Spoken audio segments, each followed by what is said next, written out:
റെഡിയായി താഴെ എത്തിയപ്പോൾ എന്നെ കാത്തു നിന്നത് എൻ്റെ വൈൻ കളർ ആർമയായിരുന്നു. നമ്മുടെ colour parrot burgundy black and wine colours ആയിരുന്നു. So part 2 of photography start ചെയ്യാം.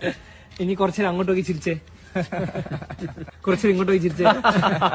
നമ്മളെ ഗ്യാങ്ങിലേക്ക് ഒരുത്തനെ കൂടെ ആഡ് ചെയ്താലോ? നമ്മളത്ര അറിയുന്ന വേറെ ഫ്രണ്ട്സ് വേറെ ഇല്ല, അതുകൊണ്ട് വേറെ ഒരുത്തനെ നമ്മളെ ഗ്യാങ്ങിൽ ചേർക്കുക. പരസ്പരം നമ്മളെ പോലെ അറിയുന്ന മറ്റാരുണ്ട് ഇവിടെ? അങ്ങനെ നമ്മളെ നല്ലോണം അറിയാവുന്ന ഒരാളെ ഗ്യാങ്ങിലേക്ക് അങ്ങ് എടുക്കാൻ നമ്മൾ തീരുമാനിച്ചു. ഇനി അവരുടെ അടുത്തേക്കുള്ള യാത്രയാണ്. ഞാൻ എപ്പോഴും വിശ്വസിക്കുന്ന കാര്യമാണ്, it's not about the place guys, it's all about the people. സത്യമാണ്, സ്ഥലങ്ങളല്ല ശരിക്കും നമ്മളെ സന്തോഷപ്പെടുത്തുക, നമ്മുടെ കൂടെയുള്ള ആൾക്കാരാണ്.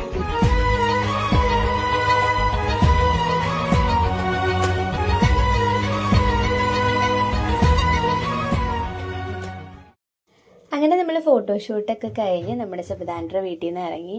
എനിക്ക് പ്രത്യേകം പറയണം, ആ വീടിൻ്റെ ഭംഗി, ആ വീട്ടുകാരുടെ മനസ്സിൻ്റെ ഭംഗി. സ്വന്തം വീട് പോലെ ഞങ്ങൾക്ക് അവിടെ യൂസ് ചെയ്യാൻ പറ്റിയിട്ടുണ്ടായിരുന്നു. ആ ഫാമിലി മെമ്പേഴ്സ് നമ്മുടെ കൂടെ തന്നെ ഉണ്ടായിരുന്നു.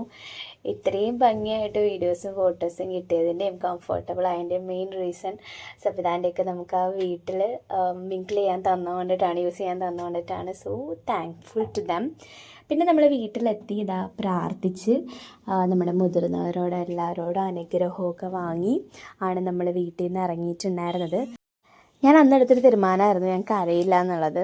ബിക്കോസ് തലേന്ന് രാത്രി ഒരുപാട് കരഞ്ഞു തീർത്തോണ്ടാണോന്ന് അറിയില്ല, ഞാൻ കരഞ്ഞിട്ടുണ്ടായിരുന്നില്ല. ഞാൻ ഫുൾ ഹാപ്പി ഫേസ് ആയിരുന്നു. ഞാൻ വളരെ എക്സൈറ്റഡ് ആയിരുന്നു അന്നത്തെ ദിവസം ഓർത്തിട്ട്.